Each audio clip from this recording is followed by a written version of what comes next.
Hello, boys and girls. This is Taylor, and today we are talking, or I am talking rather, about gay marriage and my whole, perspective on that and why I believe what I do about it. Interestingly enough, I've been getting a lot of requests about this recently.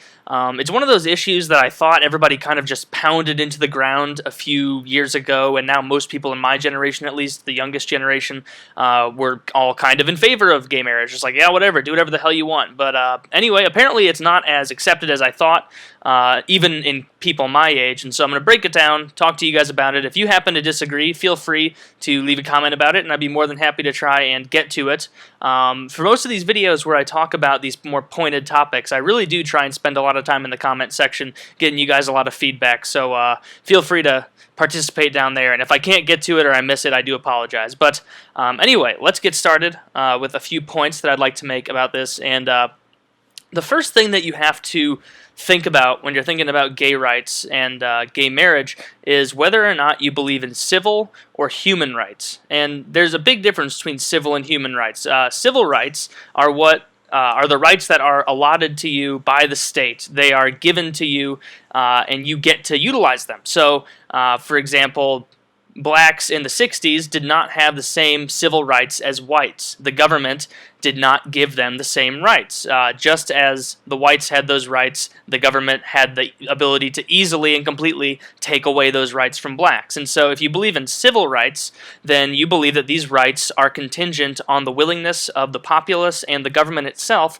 to give these rights to people. Now this is something that I find pretty despicable, because essentially what you're saying when you accept civil rights as superior to human rights is you're saying that you trust the will of the few, a small oligarchic number of people just that are a small little contingent that controls everyone, and you think they have the ability to dictate laws, and that those laws should be interpreted as moral, as those are your rights as given by the law. Oh, I'm sorry, the law doesn't see you fit as having more rights? Sucks to suck, because the law is what matters.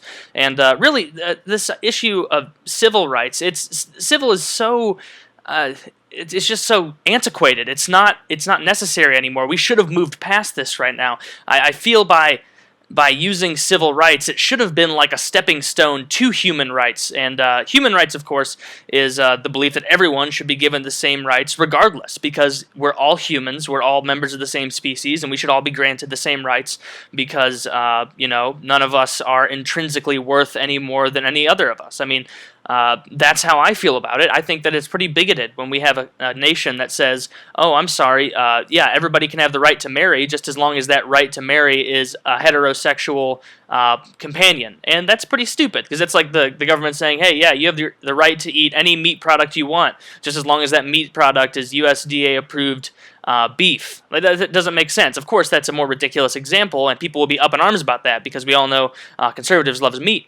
But anyway, so about this civil versus human rights thing, that's my first big point, is that the direction that you come at this issue with, it really depends on whether or not you're still stuck in that old way of thinking about, oh, your rights are contingent on the state, or if you've kind of moved on and realized, yeah, the state is not a perfect entity. They should not be given the right to grant and abolish rights as they choose. People should all be given the same rights, and the state should have to abide by those and not encroach on any of them. So that's how I feel about that. And really, when you think about it, the most messed up part of it is because it's intrinsically you're given fewer rights, because we know now that you don't choose to be gay. You don't choose to be you don't choose your sexual orientation. I mean, to say that you do is silly. Like, think about something that you are incredibly attracted to as, I don't know, I'll just guess my demographic right now, a 17-year-old male. You probably like big boobies, right? Now, if you tried incredibly hard to stop liking big boobies, you just couldn't do it. You could not do it. And so you're intrinsically attracted to them. In that same way, homosexuals are intrinsically attracted to people of the same sex. And so it's just... that's just what bothers me about it. It's because it's not even like these people chose this path of life that unfortunately gives them fewer rights. They were born into it and they couldn't help it. And so that's what just makes me empathize even stronger with them.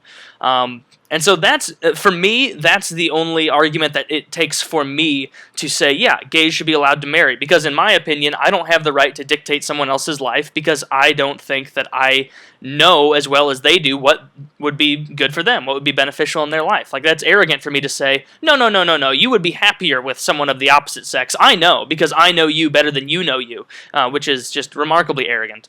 And, I guess for the last couple minutes, I'll talk about the counter-arguments to gay marriage. And when you talk about issues like gay marriage and like pot legalization, you're not going to come across arguments that are actually sound and thought out and reasoned and logical, because frankly, the people who want to keep gay marriage illegal and the people who want to keep pot illegal are not doing it for rational, reasonable purposes. They're doing it because they're trying to protect their own asses in some way or another, or to preserve their own warped dystopia of ridiculous heterosexual solely only married. Solely only.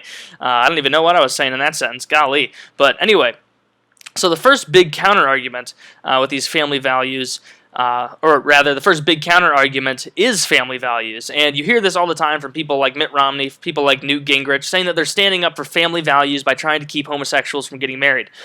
So what does this mean? What does it mean to be holding up family values? And when you press them on this issue, most likely they fall back to the standard excuse of, oh, well, this is a Christian nation. It says in Leviticus that if one lies with a man as one lies with a woman, that is detestable, like Leviticus 21:20 or something like that. And so they use something along those lines as rationale for their bigotry. Unfortunately, you can't do that, my friend. You can't just use an ancient text to justify your bigotry. And if you're going to use an ancient text to justify your bigotry, you'd better freaking make sure that the text actually says the same things that you're espousing that it does. Because if you actually take the time to go read the Bible and see what the Bible does say about marriage, you'll see that the Bible's pretty much cool with a lot of really twisted, messed up marriages, and it's true. And I'm not saying they're twisted and messed up objectively. I'm saying that these same marriages would be just despised by the same people who are trying to propagate this idea of a biblical ideal for marriage. The Bible's totally cool for women to marry their rapists. If a man rapes a woman and you pay that woman's father a certain fee, you get to marry her. You get to marry her. Don't stop thinking about that just yet. Just think about how messed up that is. Think about how disgusting and sad that is. For a woman to be forced to marry her rapist. Her rapist. Someone that held her down and forcibly had sex with her. That is messed up. And the God of the Bible, the same God that they're saying is all, down with these family values, he's cool with that. Are they in favor of that kind of marriage? No. It's because they're cherry picking and they're deciding what they want and what they don't want to follow from their own book. It's just a standard example of bigotry that you don't have to look more than 10 seconds to find, especially with people like Newt Gingrich and Mitt Romney. Another big argument for them is, oh, what's next? If we allow gay marriage, people are going to start getting married to 10 people at a time, and dogs and animals and objects and just all sorts of crazy things, which, first of all, I'd like to say that polygamy is also endorsed by the Bible, so I don't see why they're up in arms about that if, once again, they're trying to use the Bible as the basis for these laws. So read your own goddamn book first, please. And secondly, who cares?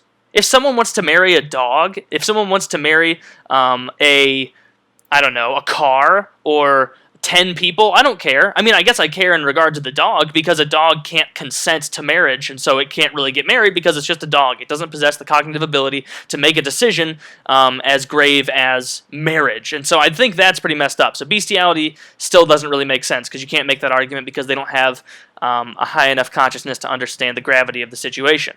But polygamy, if a man and 5 consensual women are all married and they are all fine with that and they want that way of life, who am I to tell them they can't? If they're all consenting adults, they can do whatever the hell they want. Just like if 5 women or 500 women want to go have a giant lesbian commune in the middle of Wyoming and just, live solely on strawberry patches that they make and maintain in the nude, they can do that. I don't care. Do whatever you want, as long as they're not doing crazy things that affect me afterward. You go do the most crazy just marriage ceremonies you want. If you want to marry your car or your TV or an Xbox, go for it.